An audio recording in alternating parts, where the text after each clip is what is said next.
Hello बच्चों। तो आज लेक्चर नंबर 3 है और इसके पहले हम लोग 2 लेक्चर में बात कर चुके हैं इंटीग्रेशन के बारे में।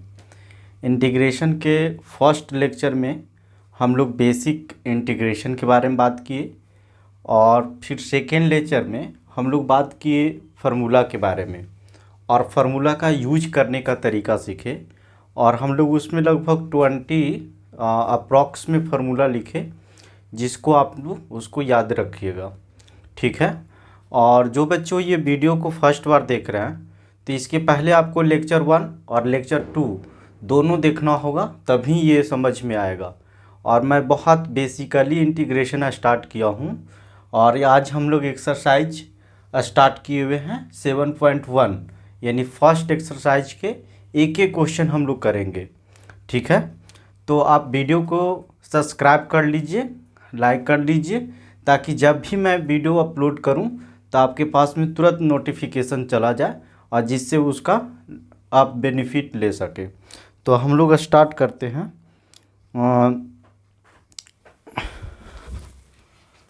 देखिए, तो इसमें हमारा 7.1 में जो क्वेश्चन कह रहा है, find an anti derivative of the following by the methods of inspection. तो सबसे पहले हम लोग ये जो एंटी डेरिवेटिव है इसका मतलब समझते हैं कि एंटी डेरिवेटिव के मतलब क्या होता है। एंटी डेरिवेटिव के मतलब क्या होता है, तो देखिए, जैसे मान ले जाए कि हम लोग इसको डिफ्रेंशिएट करते हैं तो यहाँ जो लिखा हुआ रहता है इसको हम लोग कहेंगे एंटी डेरिवेटिव, ठीक है, और dx। और जो डिफ्रेंशिएट करके बाद में आता है इसको हम लोग कहते हैं डेरिवेटिव। इसको क्या कहते हैं? डेरिवेटिव। अच्छा, इसको हम लोग एक और नाम कहते हैं, इसको इंटीग्रल भी बोल सकते हैं आप, इसको इंटीग्रल, ठीक है। तो आज हम लोग को यही फाइंड आउट करना है, एंटी डेरिवेटिव, ठीक है। अच्छा, फिर नेक्स्ट जो है मेथड ऑफ इंस्पेक्शन। इंस्पेक्शन मतलब डायरेक्ट आंसर, यानी विदाउट फार्मूला का यूज किए हुए, बिना फार्मूला का हम लोग इसका एंटी डेरिवेटिव फाइंड आउट करेंगे, ठीक है। तो देखिए, इस पहला क्वेश्चन है sin 2x का, और सेकेंड क्वेश्चन है cos 3x का, थर्ड है e⁻2x का, और फोर्थ है ax प्लस b के होल स्क्वायर, और लास्ट जो फिफ्थ है sin 2x - 4 e⁻3x। इसका हम लोग डेरिवेटिव करते हैं। तो देखिए, और इसका मतलब समझिए। तो देखिए, सबसे पहले एंटी डेरिवेटिव फाइंड आउट करने के लिए देखिए हम लोग पहला क्वेश्चन का एंटी डेरिवेटिव फाइंड आउट कर रहे हैं।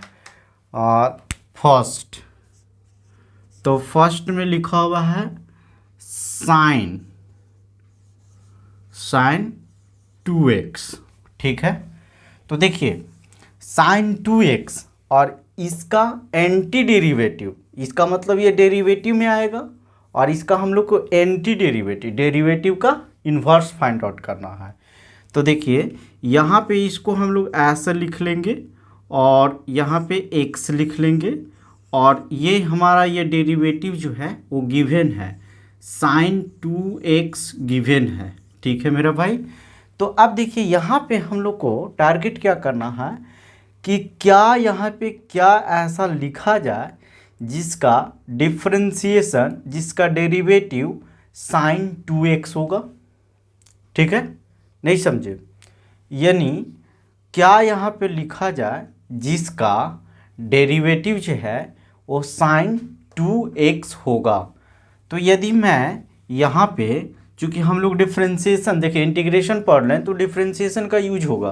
तो देखिए, यहाँ पे cos x का डिफ्रेंशिएशन क्या जानते हैं? -sin x। तो यदि यहाँ पे मैं cos 2x लिखूँगा, तो इसका जो है डेरिवेटिव जो होगा वो माइनस, देखिए क्या होगा, इसका होगा -2 sin 2x, ठीक है। लेकिन हम लोग को निकालना क्या है, साइन 2x का, हम लोग को निकालना क्या है, साइन 2x का।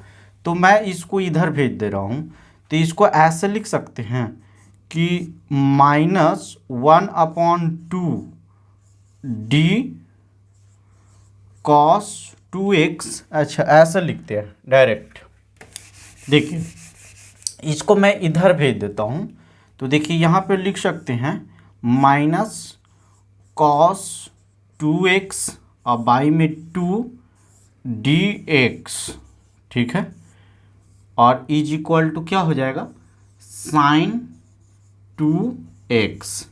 तो देखिए ये क्या है, डेरिवेटिव है, और यहाँ पे जो लिखा हुआ रहता है उसको क्या बोलते हैं, एंटी डेरिवेटिव। तो इसका मतलब कि हम लोग लिख सकते हैं कि साइन ये minus cos 2x divided by 2 is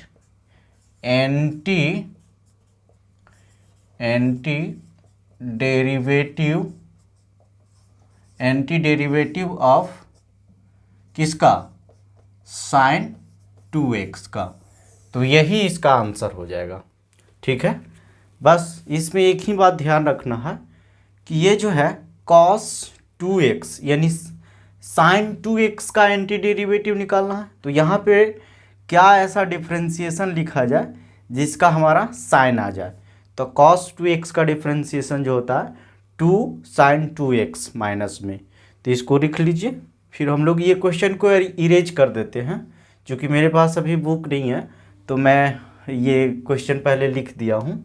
तो इसको बारी बारी से आप अपने स्क्रीनशॉट ले सकते हैं, ले लीजिए, फिर नेक्स्ट क्वेश्चन करते हैं।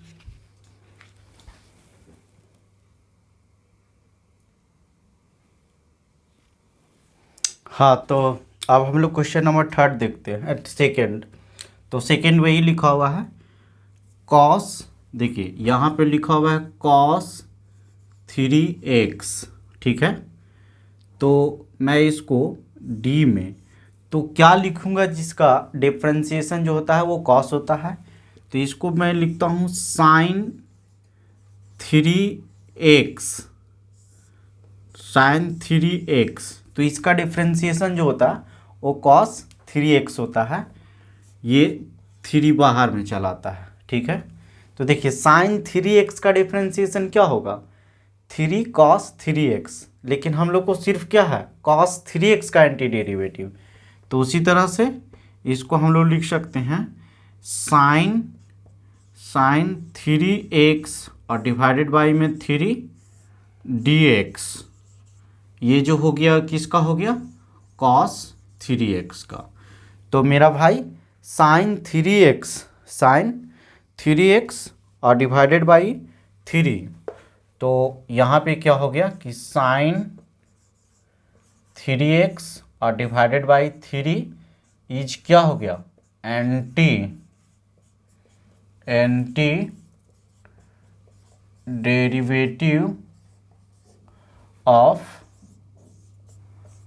cos 3x, ठीक है। बस यही बात ध्यान रखना है, बहुत इजी है कि किसका डिफ्रेंशिएशन ये आता है। तो cos 3x जो है वो साइन 3x का डिफ्रेंशिएशन 3 cos 3x होता है, और इसका फिर हम लोग ये जो इसके साथ मल्टीप्लाइड है इधर भेज दिए, ठीक है। तो इसको स्क्रीनशॉट ले लीजिए। तो नेक्स्ट क्वेश्चन है ये e पे पावर 2x, तो इसको फिर वैसे ही लिख देते हैं e पे पावर 2x। तो ये जो है वो किसका डिफ्रेंशिएशन होगा, e पे पावर 2x का। अच्छा, e पे पावर 2x का जो डिफ्रेंशिएशन होगा वो हो जाएगा 2, ठीक है। ये हो जाएगा 2, चूँकि कांस्टेंट है यहाँ पे, ये बाहर आ जाएगा। तो इसको हम लोग ऐसे लिख सकते हैं e पे पावर 2x और डिवाइडेड बाई में 2 dx, और इज इक्वल टू क्या, e पे पावर 2x, ये 2 जो है इधर चला आया तो डिवाइड में हो गया। तो इसका मतलब कि e पे पावर 2x और डिवाइडेड बाई 2 जो हो गया वो एंटी डेरिवेटिव, देखिए यहाँ डेरिवेटिव और यहाँ देखिए, इस बात को भी ध्यान से जो डिफ्रेंशिएशन होता है यहाँ पे एंटी डेरिवेटिव इसको लिखते हैं, ठीक है, इसको एंटी डेरिवेटिव, ठीक है, और dx, और जो ये डिराइव करके आता है इसको लिखते हैं, यहाँ पे लिख देते हैं, यहाँ पे लिखते हैं डेरिवेटिव। तो इसका हो गया डेरिवेटिव। तो देखिए यहाँ पे ये जो हो गया एंटी डेरिवेटिव, तो हम लोग को फाइंड आउट करना है एंटी डेरिवेटिव। तो e पे पावर 2x का एंटी डेरिवेटिव जो हो गया वो हो गया ये, तो e पे power 2x is anti derivative, anti derivative of किसका, e पे पावर 2x। लिख लीजिए, फिर नेक्स्ट क्वेश्चन करते हैं। हाँ, तो नेक्स्ट क्वेश्चन है ax प्लस बी के होल स्क्वायर, और इसका हमको एंटी डेरिवेटिव निकालना है। तो देखिए कहने का मतलब कि यहाँ पे जो डेरिवेटिव दिया हुआ है वो ax प्लस में b और इसका स्क्वायर, ठीक है। तो इसका हमको क्या निकालना है, एंटी डेरिवेटिव। तो यहाँ पे इधर क्या लिखा जाए, यदि dAx और प्लस में b और इस पे पावर 3 लिखता हूँ, क्योंकि डिफ्रेंशिएशन का यहाँ पे रोल है। तो आप लोग अगर डिफ्रेंशिएशन यदि जिसका वीक रहेगा तो थोड़ा प्रॉब्लम होगा, लेकिन बात समझिएगा कि देखिए ax प्लस बी और इस पे पावर 3 है, तो इसका डिफ्रेंशिएशन जब करेंगे तो क्या होगा, ये देखिए पहले मैं अब करके दिखाता हूँ, यहाँ पे निकालता हूँ। तो देखिए सबसे पहले इसका जो होगा वो पावर x पे पावर n का रोल करेगा डिफ्रेंशिएशन में, तो n यानी n का रोल कर रहा है 3, तो 3 और यहाँ पे देखिए n 3 और यहाँ पे एक जो है ax प्लस में b और 3 - 1 यानी 2 और इनटू में फिर इसका होगा फंक्शन y, तो ये हो जाएगा a। तो इसका मतलब हम लोग इसको लिख सकते हैं 3a और ax प्लस में b का स्क्वायर, ठीक है। तो इसका जो है देखिए यहाँ पे ये 3 है, चूँकि हमको ये निकालना था, तो मैं इधर इसको ऐसे लिख सकता हूँ d और ax प्लस में b और इस पे पावर कितना 3, ठीक है, और डिवाइडेड बाई में 3a dx is equal to ax plus में b और इसका क्या हो जाएगा होल स्क्वायर हो जाएगा। तो देखिए इसी का एंटी डेरिवेटिव निकालना था, तो एंटी डेरिवेटिव क्या आ गया, ये आ गया। तो इसका मतलब कि हम लोग लिख सकते हैं कि ax प्लस में b और इस पे पावर 3 और डिवाइडेड बाई में 3a इज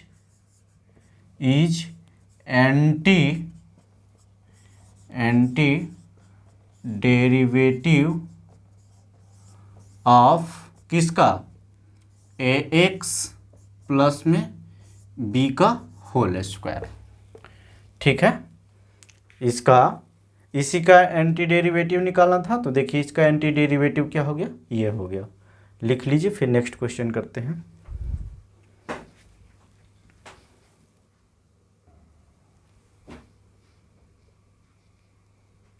हाँ, तो अब हम लोग की क्वेश्चन नंबर 5 है।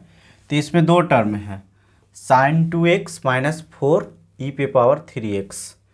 तो देखिए हम लोग को एंटी डेरिवेटिव जो है sin 2x का, तो इसको हम लोग क्या निकाले हुए हैं मेरा भाई, sin 2x का एंटी डेरिवेटिव, तो d और इसको लिखे हुए हैं cos 3, ये 2 है तो इसको ऐसा लिखेंगे 2x और डिवाइडेड बाई 2 और माइनस में इसको लिखे हुए थे, ये किसका था sin 2x का। क्वेश्चन नंबर जो हम लोग फर्स्ट निकाले थे ना, वो माइनस sin 2x का ये एंटी डेरिवेटिव निकाला था। तो यहाँ पे जो ये इसका हम लोग फाइंड आउट कर लिए हैं, मेन इसका हम लोग को यहाँ पे फाइंड आउट करना है। तो देखिए यदि मान ले जाए कि यहाँ पे इसको लिखते हैं e पे पावर 3x, ठीक है, e पे पावर 3x dx। तो इसका डिफ्रेंसिएशन जो होगा वो 3e पे पावर 3x। तो e पे पावर 3x का तो डिफ्रेंसिएशन हम लोग को फाइंड आउट एंटी डेरिवेटिव किसका निकालना है, तो -4e पे पावर 3x।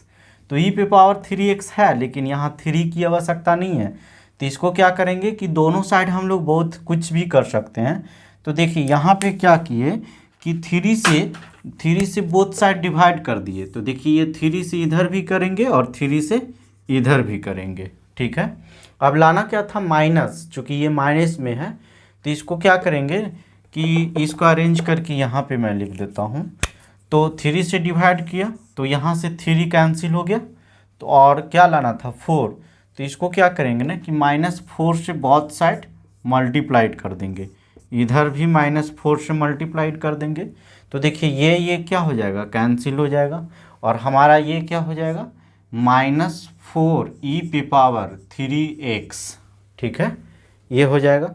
इसका मतलब कि इसका एंटी डेरिवेटिव यानी -4/3 e पे पावर 3x इज एंटी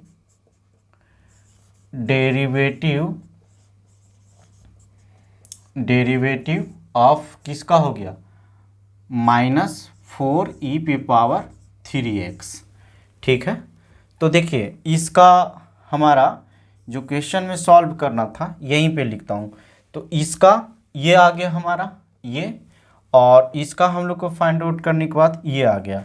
तो इसका मतलब हम लोग लिख सकते हैं कि -cos 2x/2 माइनस, ठीक है, इसका एंटी डेरिवेटिव जो हो गया माइनस को, तो -4/3e पे पावर 3x, ठीक है फ्रेंड्स। तो इसका एंटी डेरिवेटिव हमारा ये आ गया, ठीक है, माइनस का। तो इसको लिख लीजिए। आज हम लोग इस ज़्यादा लॉन्ग वीडियो नहीं करेंगे, अभी शॉर्ट करते हैं, 5 क्वेश्चन का कर रहे हैं। और जैसे आप लोग का डिमांड बढ़ेगा तो मैं वीडियो 1-1 घंटा का भी बनाऊंगा, लेकिन अभी स्टार्टिंग है और कंटिन्यू आप लोग मेरे साथ बने रहिए। और जिस तरह से आप गुरुदक्षिणा के रूप में, बस मुझे गुरुदक्षिणा के रूप में आपका सब्सक्राइब चाहिए और कुछ नहीं चाहिए, बस इसी तरह से प्यार बनाए रखिए, ठीक है।